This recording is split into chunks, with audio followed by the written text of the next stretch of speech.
Welcome to Oncology Today, a special edition focused on key presentations in lung cancer for the 2023 ASCO meeting. This is medical oncologist Dr. Neil Love. For this program, I met with Dr. Matthew Gubens from the University of California in San Francisco. In addition to this interview, there's also a video recording featuring Dr. Gubens' full slide presentation. To begin, I asked him to comment on one of the most important areas discussed in ASCO and recently in this field, the use of immunotherapy in the neoadjuvant and adjuvant setting.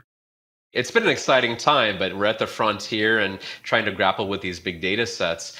I think the nivolumab chemotherapy neoadjuvant study really has started to change practice and to do it pretty rapidly. Surgeons, to the credit of the investigators on these trials, they've done a really good job of capturing surgical outcomes to understand that patients didn't have to have more invasive surgery. Patients didn't miss out on surgery. Patients didn't have to kind of get diverted to chemoradiation at high proportion. So surgeons have become more comfortable with the idea of saying, hey, medical oncology, take it away for a while and bring them back to me. So already it's been good to see that evolution.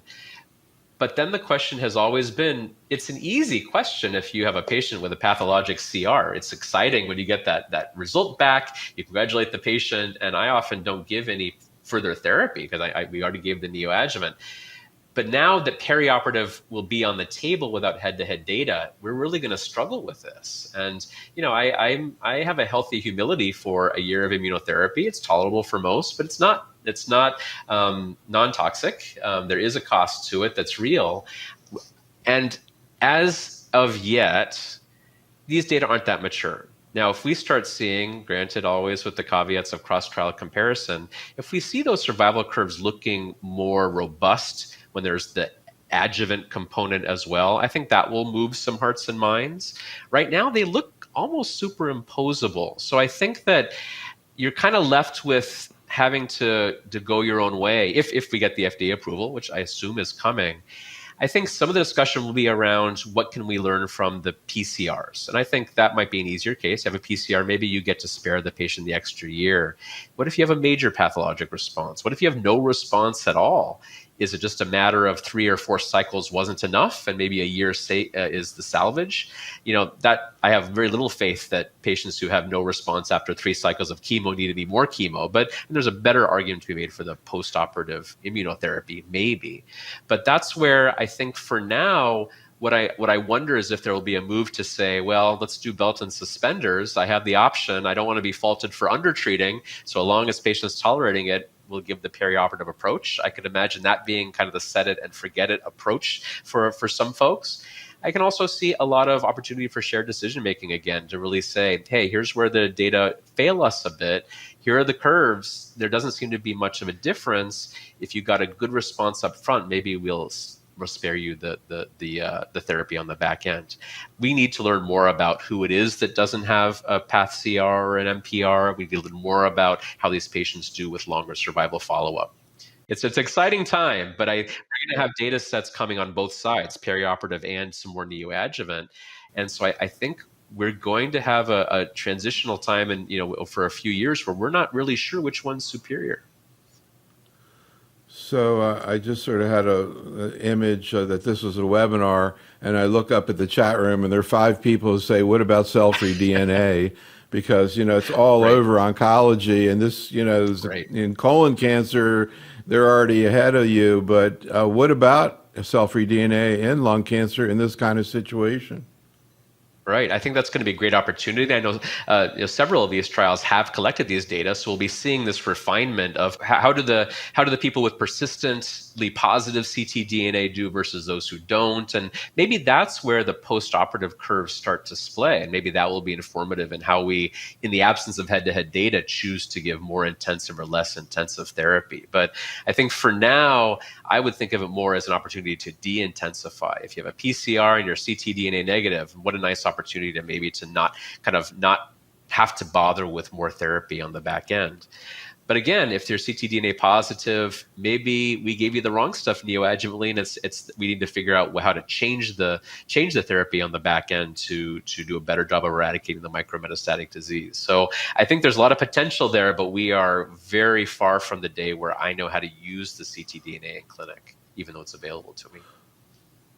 So we'll flip to the other side for another simple question, which is how do you approach the use of adjuvant immunotherapy? When do you use it, and which agent do you use? Sure. So we have 2 approvals right now. We've got atezolizumab in the PD-L1 positive population, and we have pembrolizumab in the unselected PD-L1 population. What an interesting pair of studies. The Pearl study that led to the pembro approval, it was positive for its primary endpoint, but it's one of the very few trials in the whole lung immunotherapy space where there wasn't a nice gradient where the high PD-L1 patients did better than the 1 to 49s, did better than the non-expressors. There was kind of a weird, wonky difference there. And you have to kind of scratch your head and think about, was it something about the assay? Was it just kind of just freak chance? So in my practice, I tend to talk about that issue with patients. If a patient has over 50%, then it's kind of a no-brainer. And these are patients usually who had early stage enough disease or chose not to do, or for other reasons, chose not to do neoadjuvant therapy. So this is their first immunotherapy exposure. I offer, without reservation, patients PD-L1 50% or higher, either therapy. We happen to have the order set built for atezolizumab just because it was first past the post, but I would have no reservation about either of them. 1 to 49, I have a discussion, and I admit that the data are weaker. But I also admit, and always keep in the back of my head, how imperfect the PD-L1 biomarker is. And adjuvant therapy is a chance for cure. I tend to be on the side of offering those patients the access to the year of immunotherapy with all those caveats. But for the non-expressors, I tend to recommend against even the approved pembrolizumab. It's hard for me to understand the logic of why that's the one case where the PD-L1 non-expressors do well. I'll talk about it, and my savvy patients will push me on it, and we'll have a discussion. But for the most part, if they're asking my advice, I'd probably withhold it for PD-L1 non-expressing patients, especially if their clinical phenotype is also kind of that group. If I have a heavy smoker who has low PD-L1, then I actually might reach for TMB, even though the data aren't as convincing there. I'll say, if that phenotype, okay, I'll take the opportunity to give you pembro for the 0% PD-L1. But if I have a young, non-smoking patient with PD-L1 0%, I'd say, let's just do surveillance. That's been my approach. So let's move on. Let's move on to stage 3 unresectable. In your presentation, you went through a number of new concepts that are being tested in clinical trials. But again, the data just keeps maturing. People are using that as a standard therapy. Anything different about how you're approaching that compared to in the past, particularly the issue of what you do with people with some type of genomic abnormality, everything from EGFR, ALK to HER2, anything new about how you think through that issue? Well, first of all, we're definitely getting genomics in a broader swath of the population, because even in the patients headed to neoadjuvant therapy, the presence of an activating EGFR mutation or an ALK fusion does kind of color how I think about neoadjuvant therapy. I want the data to inform adjuvant therapy. If they have EGFR mutations, I want to be prepared to give them osimertinib. So we actually have this data on more patients than we used to.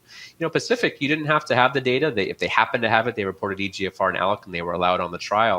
I admit, when Pacific came out and the initial PFS suggested a hint of benefit for EGFR, I said, curative setting, I know that immunotherapy doesn't work for EGFR patients in the stage 4 second line setting very well, but maybe this is the one chance with radiation on board that it might work better. I've gone the other way, kind of as the data have emerged and the survival benefit hasn't really been shown, and the increasing realization that if I have to put a patient on osimertinib and they've just had immunotherapy, I'm putting them at risk of pneumonitis. So I really have leaned against EGFR and ALK in favor of either surveillance or trying to finagle a 3-year adjuvant, kind of quasi-adjuvant or consolidative course of TKI. So I think in those patient populations, I'm avoiding the durvalumab. For patients more in the RET the MET exon 14, the KRAS space, I think those data, first of all, are more sparse. And these are patients, even phenotypically, are the patients I think are more likely to benefit. So those have not led me to advise against the use of the consolidative durvalumab. But again, this is really an area we need to learn more about over time. But, MET exon 14 patients often have a tobacco history. These are patients where absent data, and we haven't really seen data that in that stage unresectable setting, they don't get benefit. I'm going to give that patient a year of durvalumab. But I think we all acknowledge, as groundbreaking as Pacific was to change the paradigm and a real standard of care, I think we all acknowledge those survival curves still fall off. We cure a subset, we cure more than we did before, but there's still a long way to go. So is there a chance in that post-radiation period, so many neoantigens floating about, I really think it's a right area, and I appreciate the COAST phase 2s and now the Pacific X studies that are really taking the phase 3 approach and trying to prove that enhancing the immunotherapy effect might be beneficial here, and especially in a curative setting. So I really respect that kind of clinical development. There's a kind of tweaking around the edges. Do we add the immunotherapy during radiation, which is being asked by some of the other companies? I'm open to that idea. I'll be curious to see how those data pan out.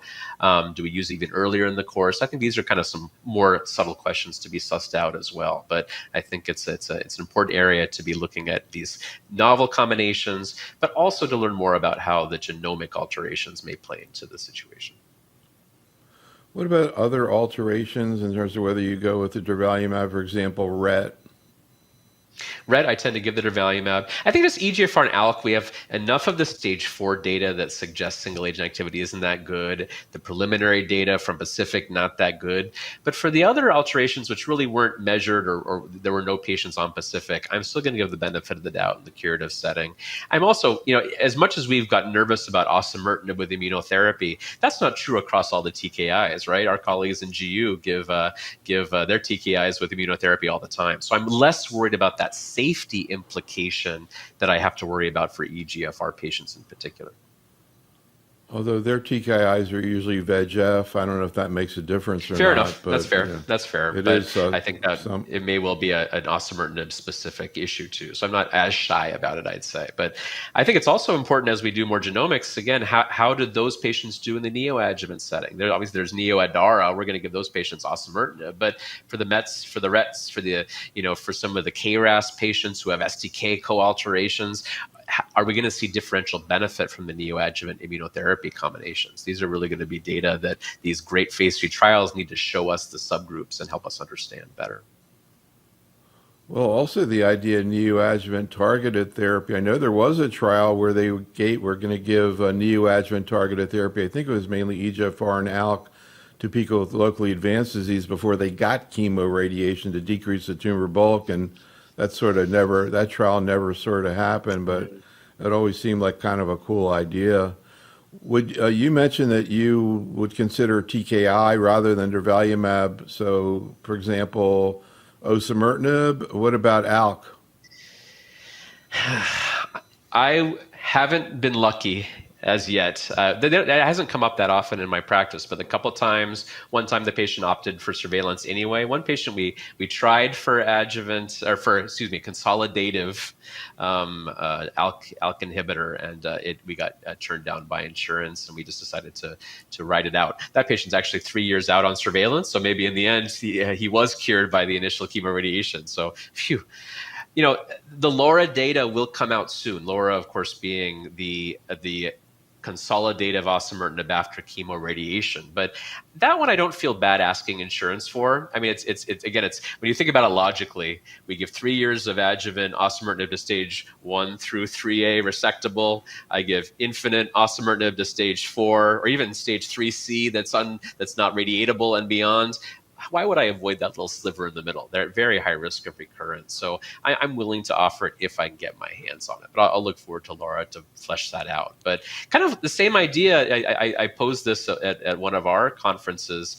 With the robustness of the adjuvant osimertinib data, we know that, for example, alectinib is a better ALK TKI than osimertinib is an EGFR TKI. Why wouldn't you make that logical jump? It's a devil's advocate question, but hopefully the data emerge soon that let us do that with some data behind us. But I think as these come fast and furious, these drugs come out that are better, later generation, better CNS penetration, better tolerability. Are we going to hold ourselves to the same standard of a 5 to 8 year trial to actually get it to patients? I wrestle with that, obviously from a policy point of view too.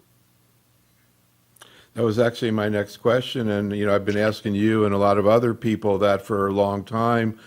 Actually, I actually spoke with Tom Lynch when the Adora data first came out.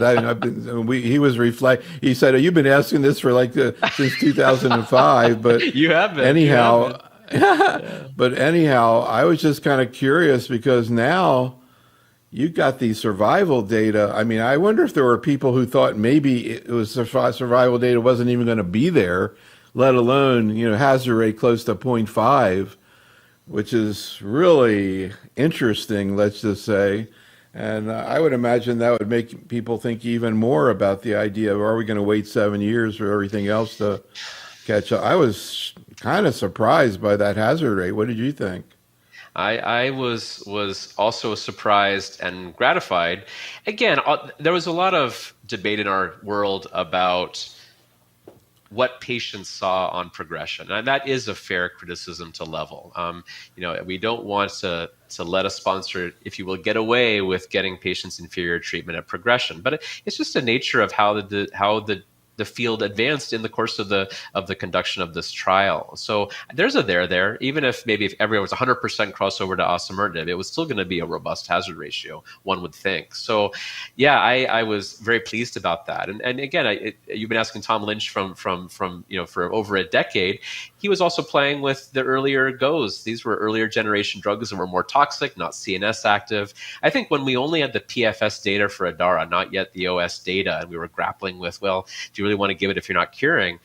All I had to do was show a patient the CNS curves, and to even delay CNS progression or prevent it. Absolutely. They're sold, and I was sold, to be honest. That, I think, clinched it Absolutely. For me. And when you talk to patient advocates, that really is important to them. And again, as you point out, Dr. Love, the ALK inhibitor is better in the brain, has a better PFS, and arguably might even be a little bit less tolerable or more tolerable in some folks. So again, I'm not pretending we should be doing things absent data, but are there ways to kind of accelerate the development and get patients enrolled or have really nice, robust, broad trials to get them access to these drugs? I would want an ALK TKI after resection, but I know in California, I'm not going to be able to get that from my insurer, and that's fair, but what's the middle path?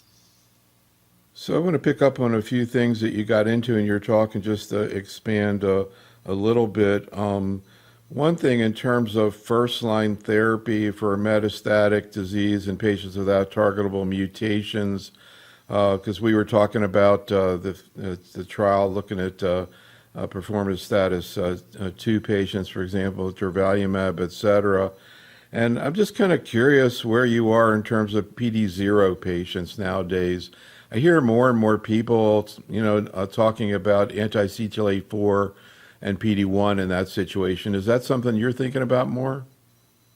I have been thinking about that more. I think the data have been interesting and now have been replicated. So we've seen them both in the Nivo-Ipi trials, but also the Durva-Tremi, this pattern where the non-expressors seem to have a robust benefit. So I have been increasingly tempted to either do just double immunotherapy or double immunotherapy with, a couple cycles of chemo or, kind of some abbreviated course. And again, it's more anecdotal in my case, but I for the right patient, that feels like a good approach. Especially if we can get a good, robust benefit, but also it also helps us conserve a next line of therapy too. If we get a robust response with Nivo-Ipi, I still have a platinum, pemetrexed in my back pocket. So there's always been some intuitive appeal. Now that the data are maturing and showing us some benefit there, I have been using that from time to time. More recently, of course, with the cisplatin, carboplatin national debacle, it's been kind of interesting to say, well, here's a really provocative reason to use nivolumab, ipilimumab, even in the patients, in the providers who hadn't been using it as frequently before. So there's a there, and I think it's important to keep in the toolbox. How do you decide between Ipi-Nivo and Durva-Tremi? We just had a webinar last week on HCC, Durva-Tremi. There's all hot between that and Atezo-Bev. Of course, I think a lot of people have more experience with it being Evo. How do you decide which one you're going to use if you're going to do it? Like with many things, um, until and unless there's much stronger data for a follow-up regimen, we often kind of get stuck because the builds in our computer system and our nurse's facility with teaching and our own comfort level tends to rest with the first agent. I have no compunction about the durva-tremi approaches, though we literally haven't built the epic build for it in our center. There's been no kind of pressure from insurance to change it, but it's good to have some other players in the field too. But generally, our approach has been to use nivo-ipi or nivo-ipi with chemo. Nivo-ipi with chemo is what I would tend to give someone who has big burden of disease. I think I have one shot at goal. I'm going to give them the kitchen sink if they can take it. I can pull the chemo back off. I can use it again in the future, but that's also where I've used it aside from the PD-L1 0% patients. What will also be an interesting crowded field is as these phase 3s of ADCs, like the Tropion studies, come to fruition, assuming they're positive. I don't want to make that assumption, but let's say they're positive. How are we going to choose from those options? Chemo IO versus ADC IO versus AD straight chemo platinum plus IO. And I think that's where we're going to have to delve into the unique toxicities. I think of these ADCs as they're not targeted the way an amivantamab bispecific, or even the way trastuzumab deruxtecan. I know when it hits a HER2 mutation, I know how it works. Tropion is not biomarker specific, right? So it really is just maybe a more elegant or a different way of delivering chemo. How are we going to choose from among these? And I think, again, the toxicity profiles will matter, the shape of the curves will matter, and that's where I appreciate that some of those Tropion trials do include, kind of standard chemo IO with the ADC, and then chemo IO with the ADC. So we'll kind of see some splay in those curves and the toxicity profiles. But I think the field's about to get pretty crowded when you look at these ADCs come to the first line. That actually was the last thing I was going to ask you about was ADCs, starting out with Dato-DXd. So the first line trial that you talked about in the presentation that you were just alluding to is really fascinating. Like you say, God knows how we're going to deal with that once it's reported with all these arms. But I'm just curious, what do you see in the immediate future? I know there's a second line trial that I guess is going to be presented very soon that'll... In any event, I guess a lot of people are thinking that Dato-DXd might be second-line therapy in the near future. Any thoughts about how that's going to play out, particularly in terms of tolerability? I would think it's going to be better tolerated than docetaxel, but you tell me. Again, differently tolerated. I think that's where we have to see what mucositis looks like. As lung cancer doctors, we've kind of been spared some of the bad mucositis that our colleagues deal with in other tumor types. Ocular stuff always gives us a little pause. I can manage dry eye with maybe some educational materials, but if you get anything deeper than that, and we actually struggle with ophthalmology availability at our institution. I could imagine that if I have choices and that winds up being a high percentage thing, it might slow down our excitement about it. But again, I'm open-minded to see how the data play out. But I know that's some of the anticipatory stuff with not just that ADC, but the other ADCs kind of coming down the pike as well. Absolutely. We actually did a program with, I guess, an onco-ophthalmologist recently on ophthalmic issues in oncology. There's so many ADCs and other things, not just ADCs, erdafitinib that cause ophthalmic issues, and now oncologists have to deal with that. So final question about an ADC, TDXD. Of course, we talk about it a lot, and not just breast cancer, GI cancers, biliary tract cancers. Can you talk a little bit about right now what your take is on it in non-small cell? Yeah, this has been an important, newer, emerging genotype, right? The HER2 exon 20 mutation, and I've really had some great success in the second line, and we have the first line trial open. But I think that it's been enough enthusiasm that I've seen a lot of my colleagues just reach for it first line if they can get it. I think the couple of things that we've learned over the course of using this drug is, the very first New England Journal paper was at a dose of 6.4 mg per kg. And we kind of realized that in the lung population, that's going to really increase the risk of pneumonitis, which I think our breast cancer colleagues are aware of and handle, but I think they're heightened for us. And so we've kind of settled at the 5.4 approved dose, kind of proactively looking for pneumonitis, even as we do our Q3-month echocardiography. But this is a drug that's really been fun to see develop and be very effective. I'll be curious to see what the first line data show. As you know, very often when we use our targeted therapies up front, we get a much more robust, first line duration of benefit. But I think it's, again, as we get more facile with the ADCs, I've learned that I have to tell patients, I'm excited about how this targets your mutation, but it's still chemo on that linker. And so we're looking for stomatitis, we're looking for neutropenia. I think actually more than half of my patients on trastuzumab deruxtecan do have to get growth factor to stay on their dosing. So these are good drugs, but again, come with a suite of toxicities we have to get more used to.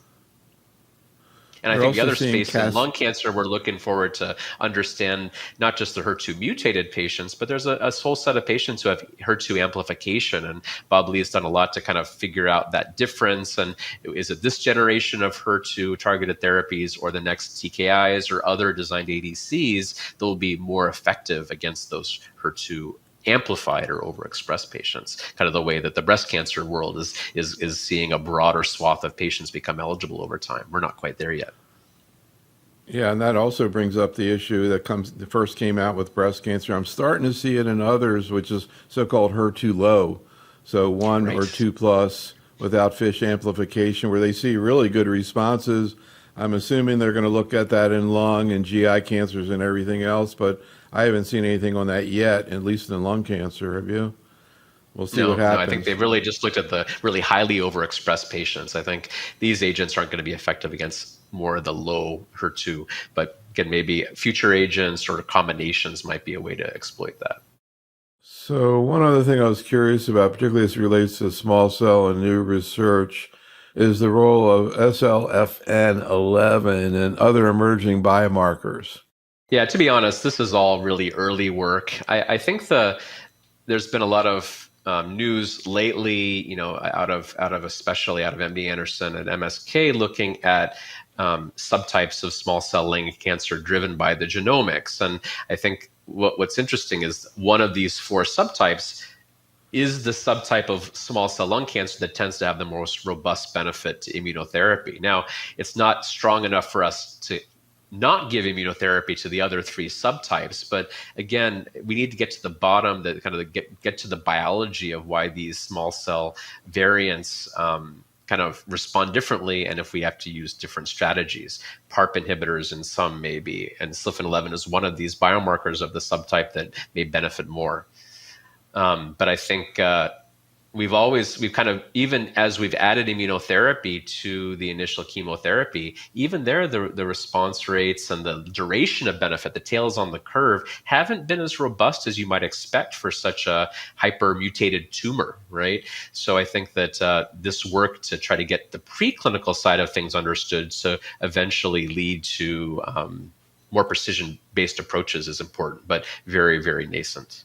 It's really amazing. You would, like you said, you would expect, based on what we think about it, that they would respond so well, and yet it kind of doesn't really seem to be the case. You also mentioned this other study that I thought was really interesting, putting in radiation therapy to select sites in addition to chemoimmunotherapy, chemodurvalumab. What's the thinking behind that? Is it just, reducing the bulk of tumor, or the thought that maybe it's going to put out some type of abscopal effect? Well, I think part of it, especially in small cell, it's so important to get local control. These are patients who progressed and progressed badly. So already that's some benefit. And that's where the old Slotman data, I still do that even with the chemoimmunotherapy. I do work in consolidated radiation after the first 4 cycles as I'm starting maintenance. But I think the question of that more targeted SBRT, doing it early, it does beg that question. Can we get a more systemic abscopal effect? I know the running joke is you see more papers published on abscopal effect than patients who we are clear benefit from it. But we're hoping there's a there, and I think earlier control of disease can't help but to be better. And maybe if there is that kind of abscopal effect, maybe it's better to be doing it early in the course of the chemoimmunotherapy too. I feel like, we haven't talked that much lately about small cell since the initial 2 first-line phase 3 trials came out. From your perspective, are you kind of still approaching first-line therapy the same way you did a couple years ago? We learned anything more? Have we, it's always been sort of like kind of a coin flip about which IO you use. Are we still in that basic boat or anything different? Really, nothing's emerged to change our practice as yet. There is this cooperative group trial that's asking this consolidative radiation question, so that'll be important. But I think an important question to answer, though, is something that some of us are doing just kind of on principle anyway. I think we're still left with these same data sets, and beyond progression on these initial chemoimmunotherapy approaches, still we have lurbinectidine. Great to have something on the table. It's, again, a modest duration of response. And then we're reaching for taxanes and the not so beloved topotecan. So it's still crying out for options. I think the most exciting data that we're seeing emerge is the DLL3 story. Remember, a few years ago, we were seeing the first of these agents look very exciting, but really unfortunately fell by the wayside because of undue toxicity. But now as they incorporate DLL3 as one of the targets of constructed BiTE therapy, these are looking A, more tolerable, but B, potentially with really robust response rates and durations of activity. DLL3 is a great target. I think we just weren't mature enough in our design of ADCs back in the day to hit it with the right leverage. So I'm really looking forward to some of the data in these and we saw some of the DLL3 data in phase 1 presented at ASCO this year. So hoping to see those mature. And I think that's really, aside from the subtypes of small cell lung cancer and kind of splitting, in a lumping fashion, if we have DLL3 positivity, I think this is a great opportunity for a specific marker. But again, this is a bispecific or ADC? It's a BiTE, actually. The last one had been an ADC, but this is a BiTE. Right. Yeah. But there are other companies are looking at other DLL3 constructs, but the one that reported out this year was a BiTE.